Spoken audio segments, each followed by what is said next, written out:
Hola, buenos días. Buenos días. ¿Qué tal? ¿Qué tal? Permítanme que siguen ingresando sus compañeros. Bien, bueno, pues vamos a iniciar y empiezo con el pase de lista. Alanis, Presente. Ángel Alfaro, Angélica, Presente. gracias. Andrea Vadillo, Presente, maestra. Manuel Cabrera, ahí está. Marcos Cervantes, Presente, maestra. Luis Ángel Contreras, Presente. Carolina Cruz, Presente. Diana Díaz, Presente. Iñaki Domínguez, Presente. Mariana Elizalde, Presente. Guadalupe Espinosa, Presente. Francisco Martínez, Presente. Iván García, Presente. Andrea González, Valeria González, Presente. Ricardo González, David Guzmán, Nadia, Presente. Edson Guzmán, Presente. Itzel Iriarte, Presente. Emilio, Presente. Pedro Jiménez, Presente. Jessica Lara, Presente. Paola López, Presente. Dulce Luengas, Presente. Areli Luna, Presente. Adriana Mañón, Presente. Omar Martínez, Presente. Itzel Martínez, Presente. Sebastián Martínez, Edson Medrano, Candy Mejía, Presente. Farid Mendoza,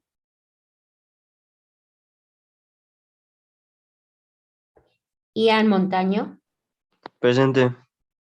Alfonso Mora, Presente. Diego Moreno, ahí está, Miguel Moreno, Presente. Paola Olivares, Presente. Dayan Ortiz, Presente. Víctor Pérez, Presente.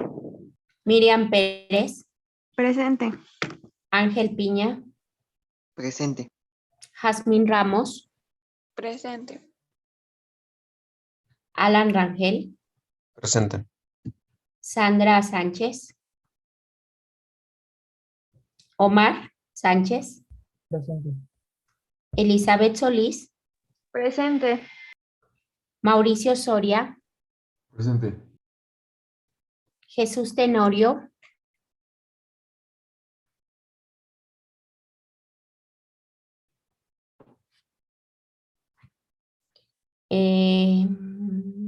muy bien, Andrea Torres, Presente. Karen Trujillo, Presente. Vianey Valderrama, Presente. Jania, Presente. Esteban, Presente. Juan Carlos, Presente. Vanessa Michelle Presente. y Roberto Carlos. Y tomo nota de Cabrera y de Sánchez.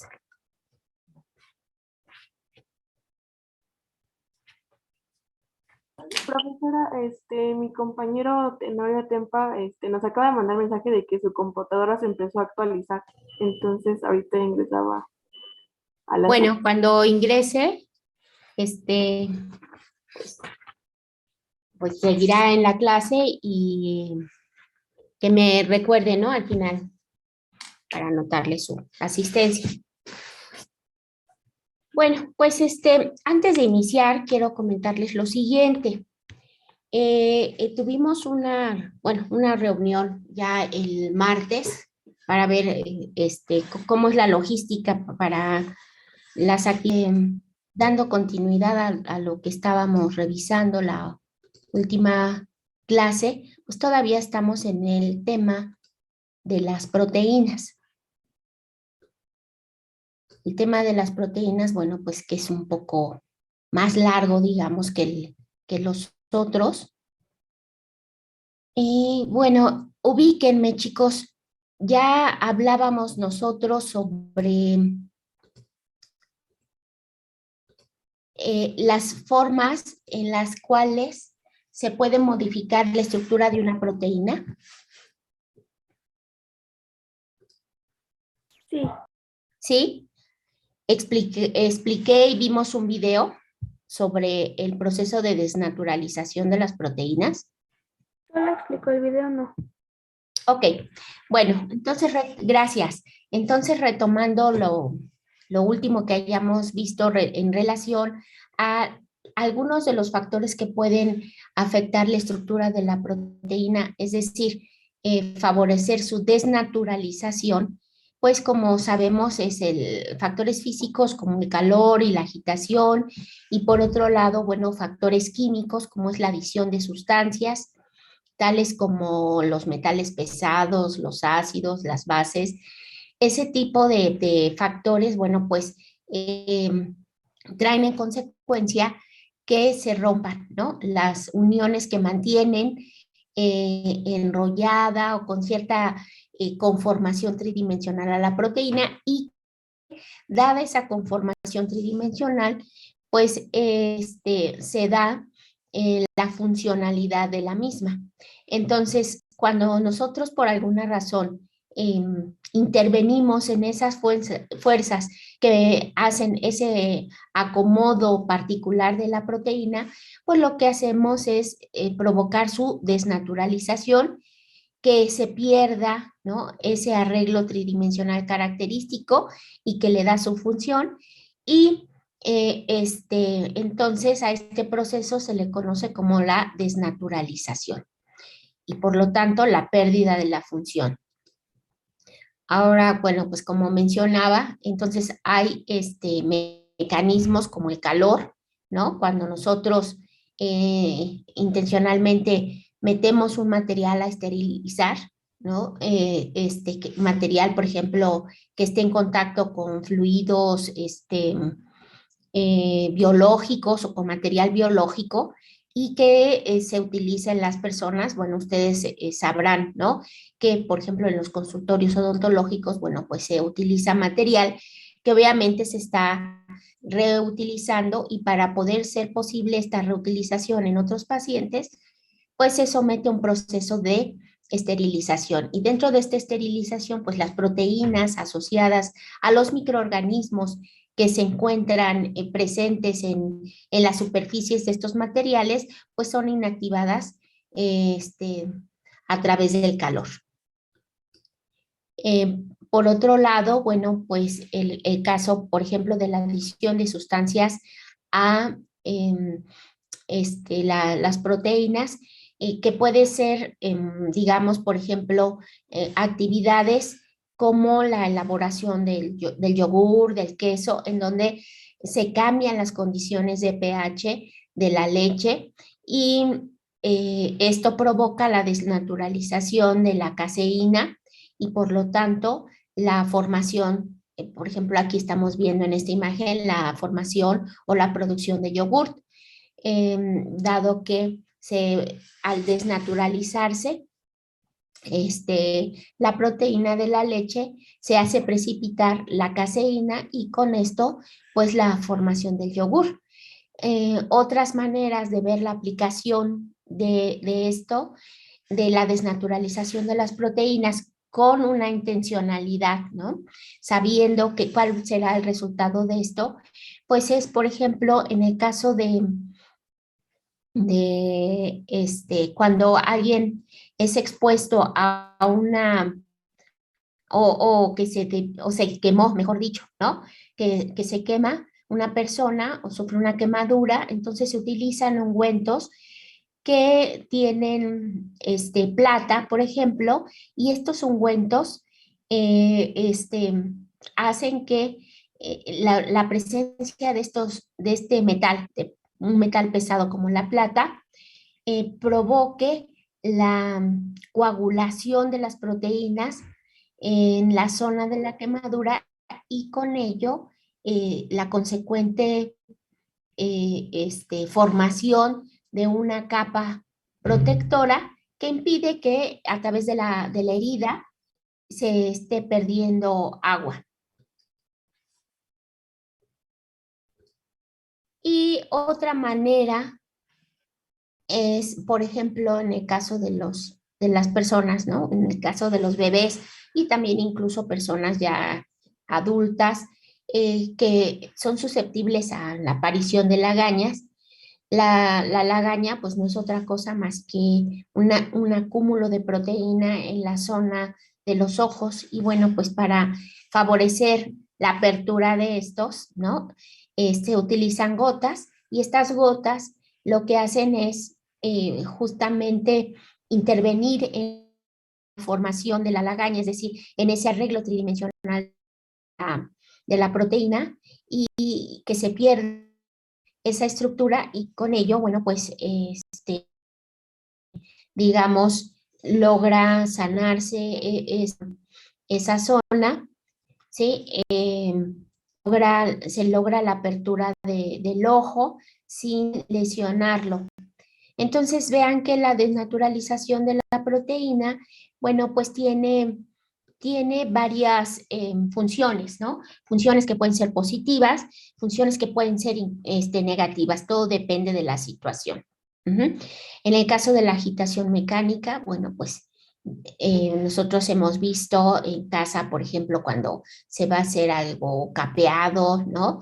Se adiciona ahí la proteína del huevo y con la agitación constante se rompe justamente la estructura tridimensional de la proteína y se favorece su desnaturalización. Bueno, entonces ahora les voy a presentar un video que justamente nos habla de este proceso de la desnaturalización. Está en inglés, pero bueno, le coloqué subtítulos en español, así que presten atención, por favor. Bond between individual amino acids that creates a long chain of connected amino acids. These long chains of polymerized amino acids have hydrophobic, water-repelling, and hydrophilic, water-attracting projections. A ver, permítanme, ¿sí pueden irlo siguiendo en inglés? ¿O les pongo los subtítulos en inglés? Los había programado en español, pero no sé por qué me los quitó. Ustedes me dicen.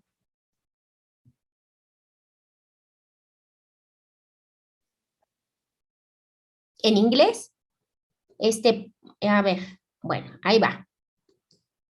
This familiar gelatin dessert actually is a good example of the process of coagulation of proteins into a three-dimensional latticework that entraps water molecules to produce a semi-solid gel. This animation explains the physical chemistry behind the process. Proteins are synthesized by polymerizing amino acids. The polymerization occurs by repeatedly forming peptide bonds that link individual amino acids together into a chain. There are three structural features that influence the three-dimensional shape of a water-soluble protein. Primary structure is the peptide bond between individual amino acids that creates a long chain of connected amino acids. These long chains of polymerized amino acids have hydrophobic, water-repelling, and hydrophilic, water-attracting projections that are oriented perpendicular to the chain, as shown in this illustration of a growing protein chain. Secondary structure is the helix that the protein chain curls into as a result of hydrogen bonds and other weak forces.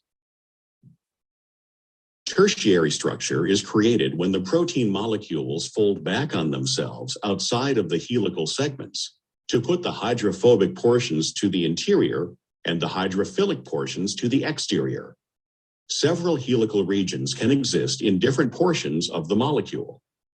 When the protein has folded and refolded to reach its most stable configuration, it will have mostly hydrophilic amino acid residues on the exterior and mostly hydrophobic residues directed into the interior.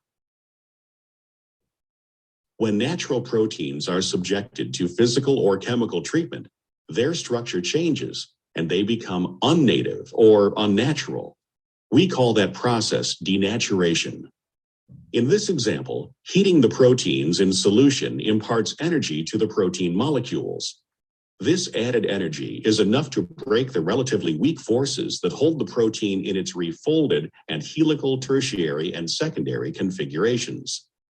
As the process of denaturation proceeds, the protein molecule unfolds more and more, and the internally directed hydrophobic regions now become exposed on the outside of the molecule. The peptide bonds are largely hydrophilic. Once these segments are set free from each other, they attract water molecules. The recruitment of water molecules entraps the water molecules in close proximity to the protein strands. The hydrophobic portions of the molecules are also exposed. This situation is unfavored because the hydrophobic portions of molecules are not stable in an aqueous environment. Hence, upon unfolding, the hydrophobic regions on individual protein molecules will associate with hydrophobic regions on other protein molecules. This situation encourages the association of these protein molecules into larger and larger random three-dimensional structures. The molecules aggregate into very large water-insoluble collections that are quite randomly assembled. As the proteins denature, latticework structures grow amorphously and attract the solvent water molecules into cell-like structures. The self-associated water molecules, in groups, adhere to the surface of hydrophilic regions of the protein, while hydrophobic regions of the protein dissolve into each other and provide the energy to retain the structure. As this process continues irreversibly, all of the protein molecules are recruited to this large insoluble mass in a randomly organized structural framework that contains entrapped water molecules. One example of the consequences of unfolding and reassociating protein molecules is coagulation of egg white. Frying an egg is no more complicated than denaturing the egg white protein. Assembly of irreversibly denatured protein molecules results in formation of a solid gel. The gel entraps water molecules inside the white into a semi-solid structure, which holds its shape under normal conditions. Other examples of denatured protein assembling into three-dimensional structures include the baking of yeast-risen bread, coagulation of meat proteins by cooking in such products as hot dogs, and in the solidification of gelatin upon cooling of a solution. Denaturation and coagulation of proteins is a complex, irreversible process. But the study of denaturation has allowed us to better understand the three-dimensional structure of native proteins.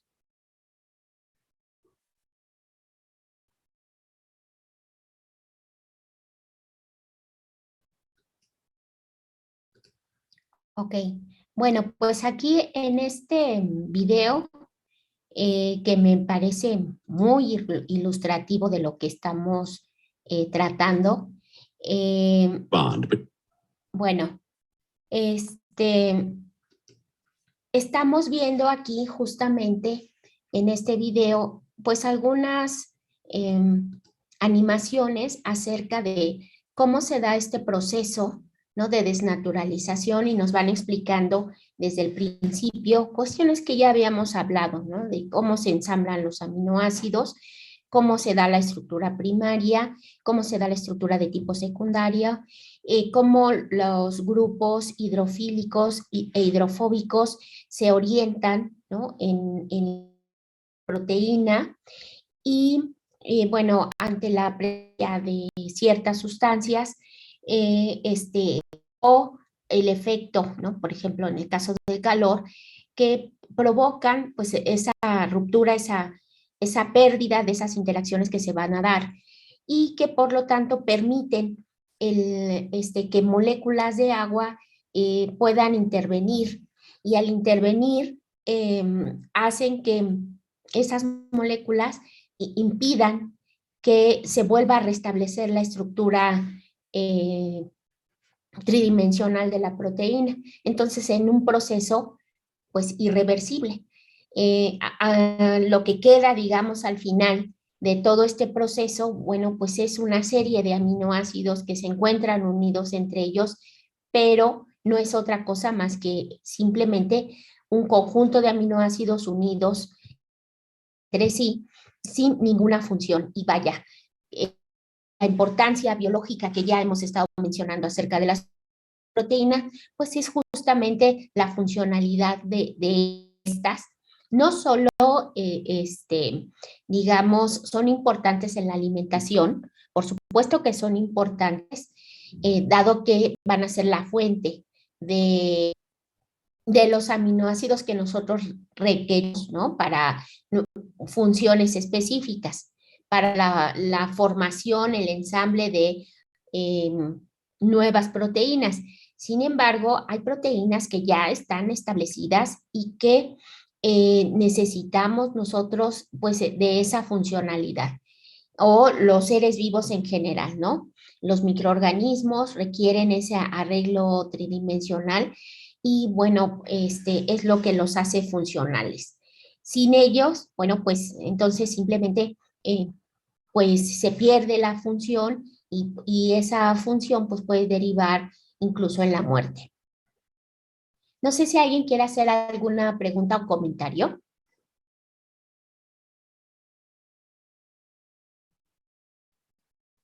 No, muy bien.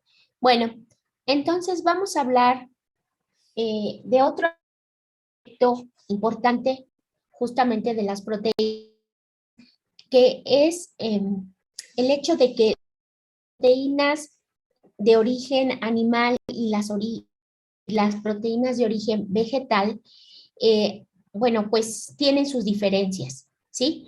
Entonces, las proteínas se van a clasificar en completas e incompletas. Esto de acuerdo con el tipo de aminoácidos que estas van a presentar. Entonces, las proteínas completas son aquellas proteínas alimentarias que contienen aminoácidos esenciales.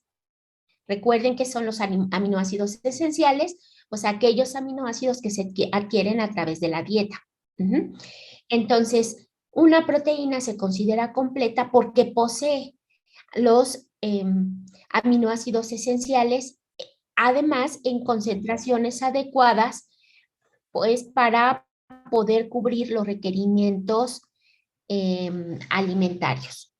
Y por otro lado, las proteínas incompletas, pues son aquellas proteínas alimentarias que son deficientes en uno o varios aminoácidos esenciales. Entonces, las proteínas completas se encuentran en los alimentos de origen animal y sus derivados. Y las proteínas incompletas se encuentran en los alimentos de origen vegetal. De ahí la importancia de tomar en cuenta que cuando se consumen proteínas de origen vegetal, es necesario buscar su complemento para tener una dieta pues que nos aporte esos aminoácidos que requerimos y que no los vamos a poder obtener de otro lado que no sea a través de nuestra alimentación.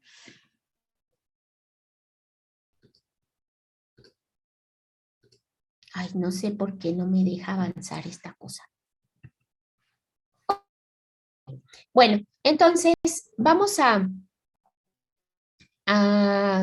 trabajar, bueno, pero de manera asincrónica, ustedes desde casa con sus equipos, en la propuesta justamente de una serie de 3 platillos, para ser exactos, donde propongan ustedes 3 platillos en donde se complementen las proteínas de origen vegetal, y algunas combinaciones pueden ser cereales, proteínas que provengan de cereales con leguminosas, de cereales con lácteos o leguminosas con lácteos.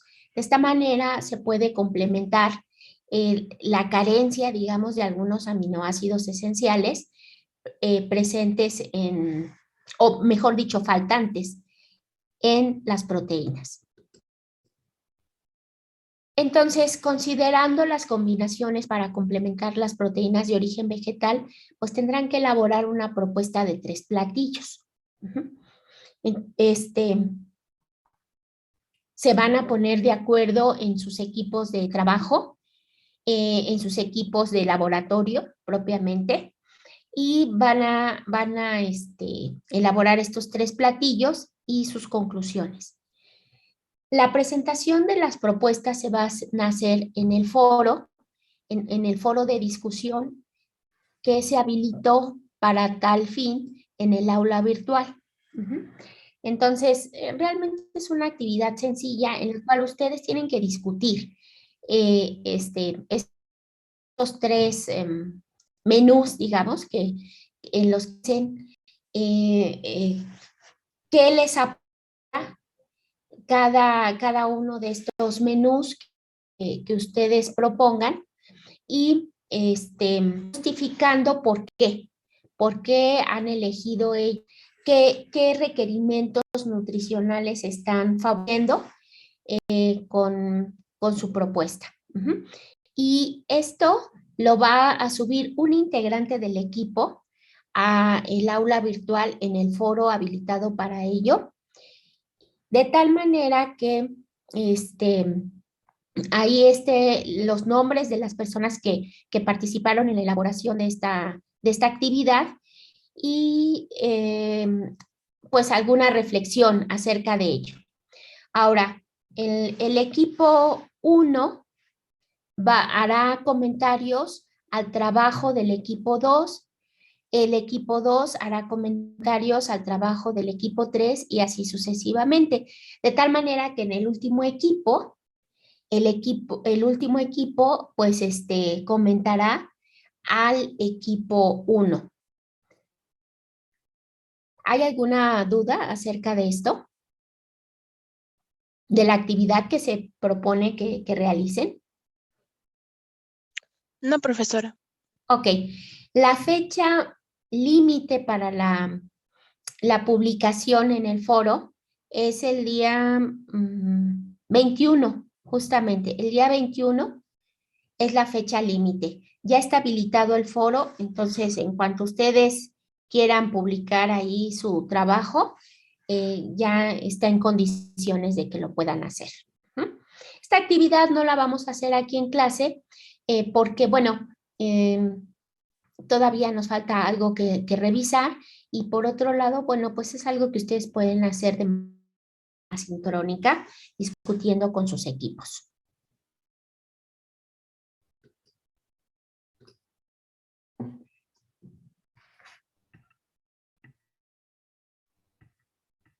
Y pues creo que es todo en esta presentación. Voy a dejar de compartir.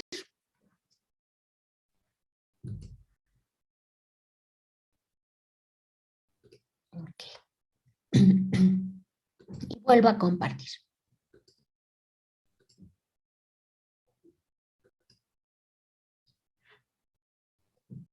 Bueno, y hablando en términos de los nutrientes, ¿verdad? Porque es el tema de la unidad, el sobrepeso, la obesidad y estas cuestiones, ¿no? Que nos llevan a replantearnos, pues, cómo estamos alimentándonos. Entonces, los nutrientes, pues, son las sustancias químicas que se van a obtener, ¿no? A partir de los alimentos.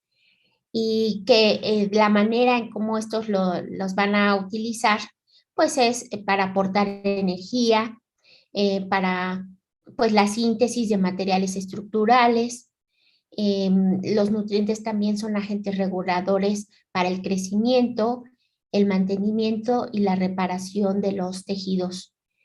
Y bueno, pues van a contribuir así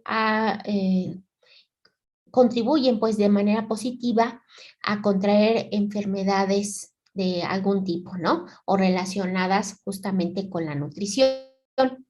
Entonces, dentro de los nutrientes vamos a encontrar a los nutrientes esenciales, que el nombre esencial nos está diciendo que los tenemos que adquirir a través de la dieta. Y en cantidades suficientes. Ahora, por otro lado, tenemos a los macronutrientes.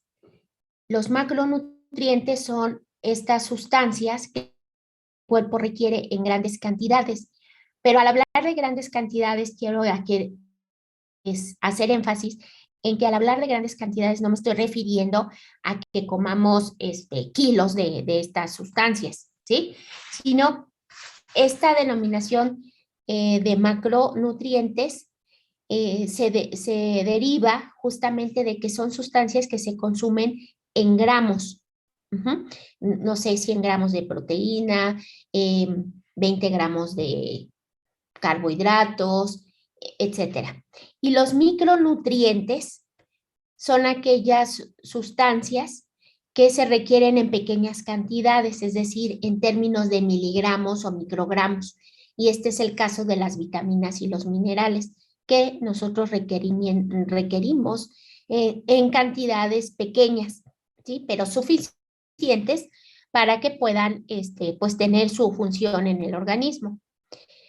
Y también los nutrientes energéticos, que van a ser aquellos nutrientes que nos van a dotar de energía, como son los carbohidratos, los lípidos y las proteínas. Aquí también cabe señalar que dentro de los macronutrientes, que son estos nutrientes que requerimos en grandes cantidades, se encuentran los carbohidratos, lípidos y proteínas. Básicamente, estas sustancias son las que nosotros consumimos en términos de gramos, no de microgramos. Ahora, pues el que consumamos estos nutrientes a través de la dieta, ¿sí? Implica pues tener una buena nutrición. Y este término podría pues considerarse como algo obvio, ¿verdad? Pero existe una definición formal para ello. Entonces, la nutrición puede definirse como el conjunto de procesos mediante los cuales pues el hombre ingiere, absorbe, transforma y utiliza las sustancias que se encuentran en los alimentos. Entonces, el concepto de nutrición es un concepto amplio, ¿no? Que implica desde la ingesta de los alimentos hasta la transformación de estos, y se deben de cumplir 4 importantes objetivos. Uno es que nos aporten energía para el mantenimiento de las funciones y la realización de actividades. Aportar también materiales para la formación, crecimiento y reparación de las estructuras corporales y para la reproducción. Suministrar las sustancias necesarias para regular los procesos metabólicos y, por otro lado, reducir el riesgo de adquirir algunas enfermedades ligadas con la nutrición. Entonces, de ahí la importancia de tener una nutrición adecuada. Ahora vamos a hablar acerca de los nutrientes y el cálculo de la energía en los alimentos. Bueno, en principio, ubiquemos que en el caso de los varones, el 60% de su masa corporal es agua y entre el 13 y el 21% grasa y el resto es proteína. En el caso de las mujeres, el 60% también está constituido aproximadamente de agua, del 23 al 31% de grasa y el resto de proteína. Entonces, esta condición morfológica y diferencias morfológicas entre varones y mujeres, pues es una situación que debemos de considerar en el momento en el que nos alimentamos, ¿sí? Dado que, por ejemplo, en el caso de la mujer, pues tenemos mayor predisposición a tener reservas de grasa.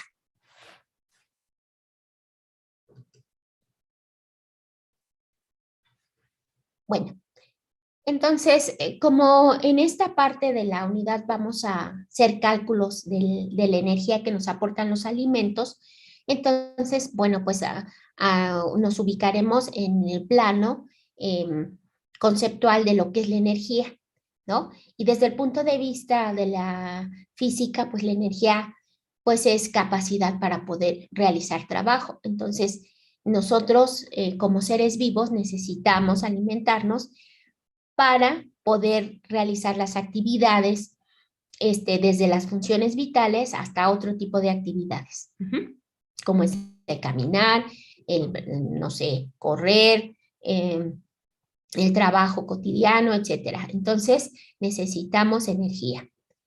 Y bueno, pues la fuente de energía pues son los alimentos, ¿no?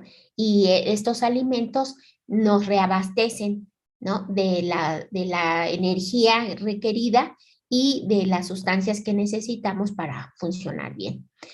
En los alimentos la energía se mide en kilocalorías. Y bueno, pues como ustedes lo saben, una kilocaloría equivale a 1000 calorías.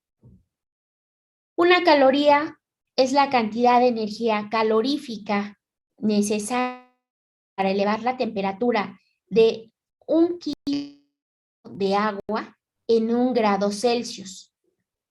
En los alimentos procesados, por ejemplo, nosotros podemos leer la cantidad de kilocalorías o de calorías presentes en dicho alimento, ¿sí?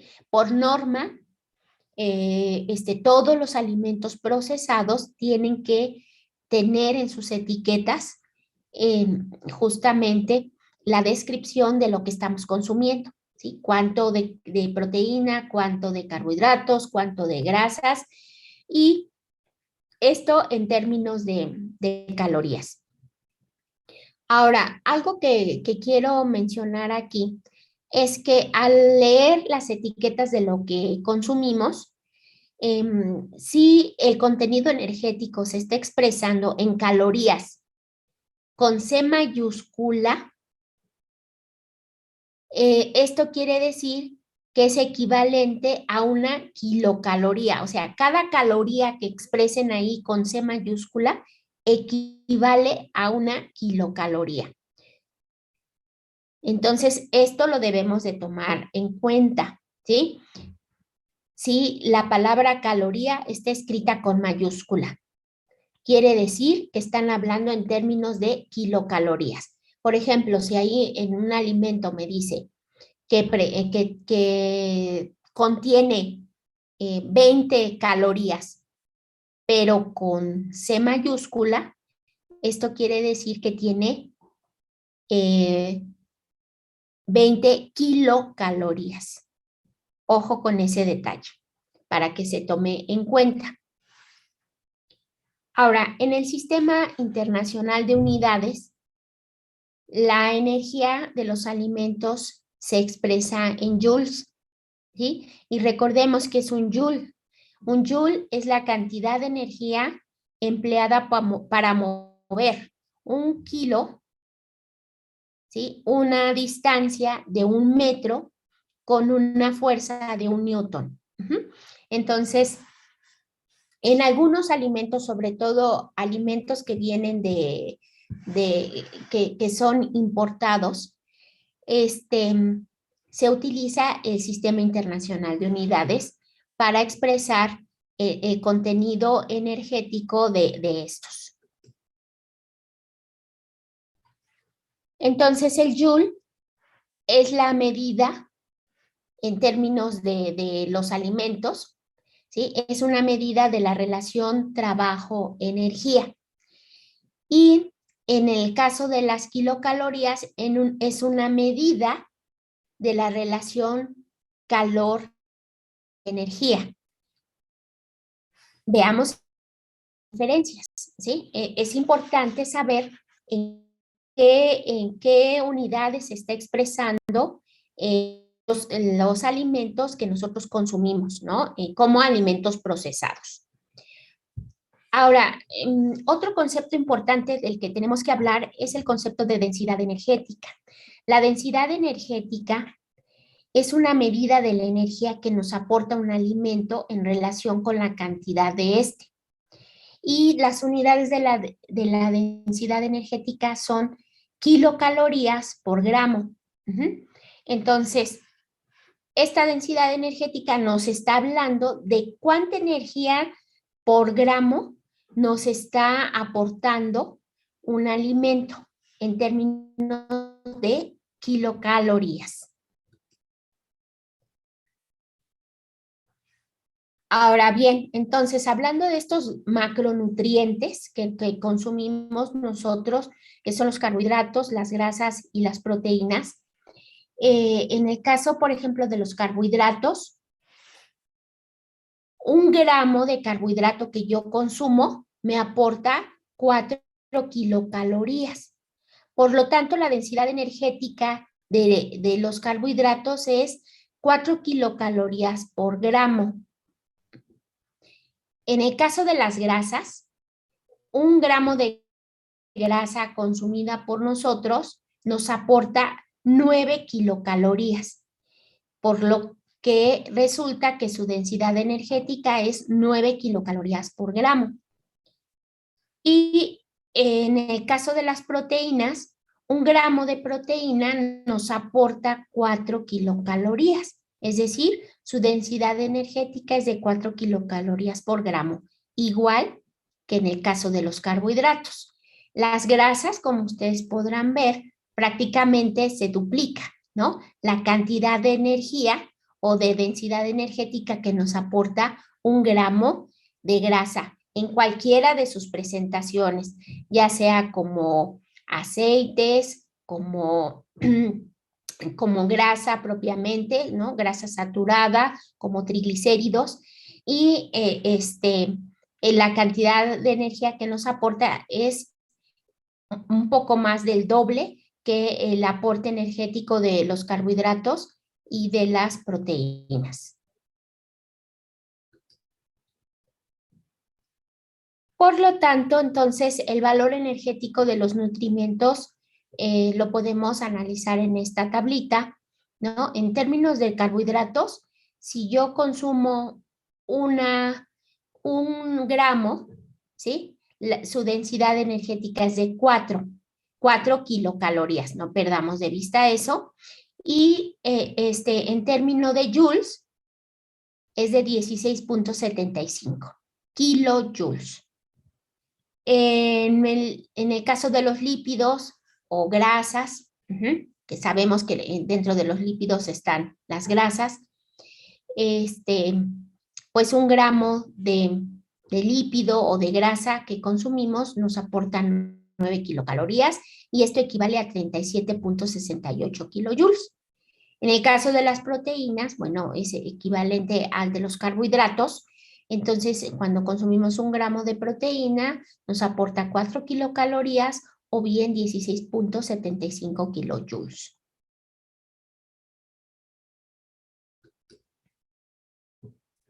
Y bueno, pues entonces, veamos. Supongamos, ¿no?, que se tiene una barra de chocolate con leche. Y esta barra de chocolate pues tiene una masa de 22 gramos. Y dentro del análisis, ¿no?, de la barra de chocolate o lo que me muestra la etiqueta de este chocolate que me voy a comer, me dicen que tiene 0.8 gramos de proteína, 5.6 gramos de lípidos y 14.8 gramos de carbohidratos. Entonces aquí la pregunta es, ¿cuál es el aporte energético de la barra de chocolate? O sea, ¿cuánta energía me va a dar el consumirme una barra de 22 gramos? Y bueno, pues entonces para poder conocer este aporte energético, pues tendremos que sacar cuánta energía me aportan 0.8 gramos de proteína, 5.6 gramos de lípidos y 14.8 gramos de carbohidratos. Y aquí está expresado, ¿no? Entonces, 0.8 gramos de proteína multiplicado por su densidad energética, que es 4 kilocalorías por gramo, ¿sí? Entonces se cancelan los gramos y me quedan las kilocalorías. En el caso, por ejemplo, de lo que corresponde a los lípidos, 5.6 gramos de lípidos que tiene mi barra de chocolate, lo multiplico por su densidad energética, la densidad energética de los lípidos, que sabemos que es de 9 kilocalorías por gramo, y de esa manera obtenemos las kilocalorías que me aportan 5.6 gramos de lípidos contenidos en esa barra de chocolate. Y con a los carbohidratos, 14.8 gramos de carbohidratos multiplicados por su densidad energética, esto nos arroja la cantidad de kilocalorías debidas a los carbohidratos. Entonces, esto significa que la proteína nos va a aportar 3.2 kilocalorías, los lípidos 50.4 kilocalorías y los carbohidratos 59.2 kilocalorías. La suma de toda esta energía es de 112.8 kilocalorías. De esa manera, entonces, nosotros podemos llevar, digamos, un conteo de las kilocalorías que consumimos a través de los alimentos procesados.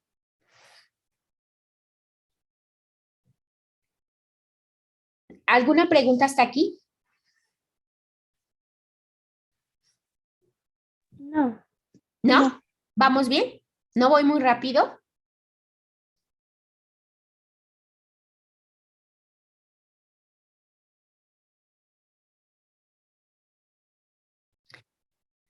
Sí, también, de hecho, lo vamos a hacer ahorita en clase.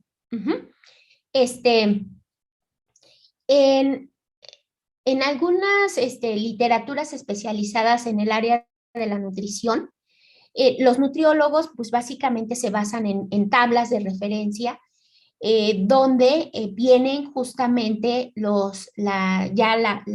digamos, el análisis de cuánta proteína, cuántos carbohidratos tienen determinados alimentos.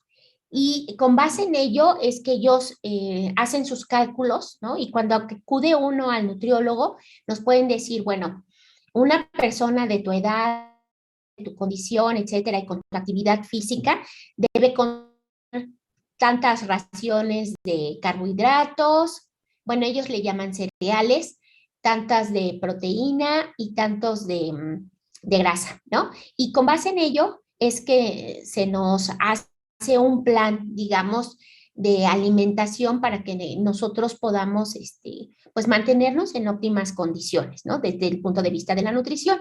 Y efectivamente, entonces, esos datos, bueno, aquí los podemos llevar a cabo estos cálculos claramente porque el análisis bromatológico de los alimentos procesados, bueno, pues ya nos da una aproximación, ¿no?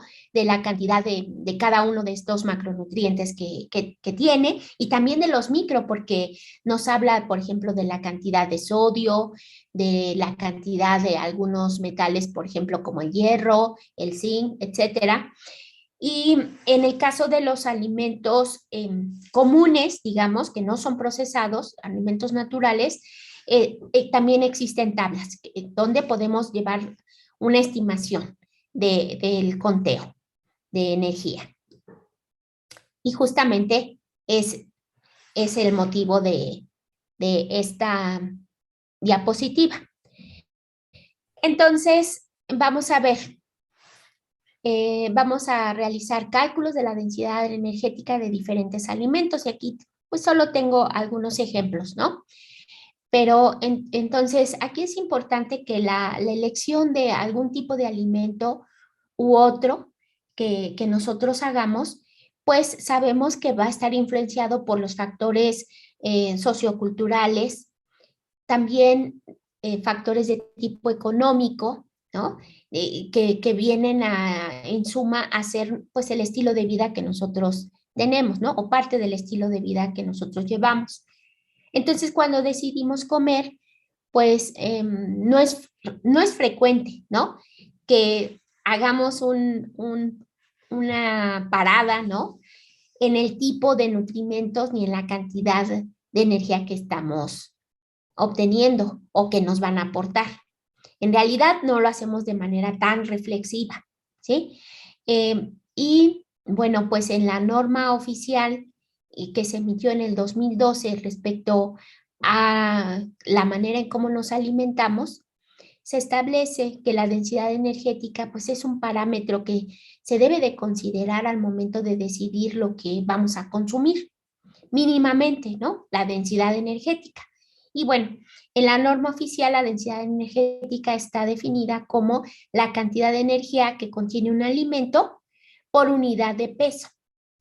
Es decir, las kilocalorías por gramo, como ya lo vimos, o los kilojoules por gramo. Entonces, aquí en esta diapositiva les muestro, ¿no? Que, por ejemplo, cuando nosotros comemos pepino con cáscara, ¿no? Unas rebanadas de pepino con cáscara, pensemos, que equivalen a 104 gramos pues sí, a 104 gramos. Si las pesamos, 104 gramos, que más o menos son unas 12 rebanadas. Entonces, en el número de rebanadas o en esta masa de rebanadas de pepino, se tiene una energía de 18.9 kilocalorías. ¿Ok? Entonces, esto significa que la densidad energética que obtenemos a partir de estos 104 gramos la podemos calcular como 18.9 kilocalorías por los gramos de rebanadas o los gramos de pepino que estamos consumiendo. Y esto es igual a 0.18 kilocalorías por gramo. Entonces, eso significa que por cada gramo de pepino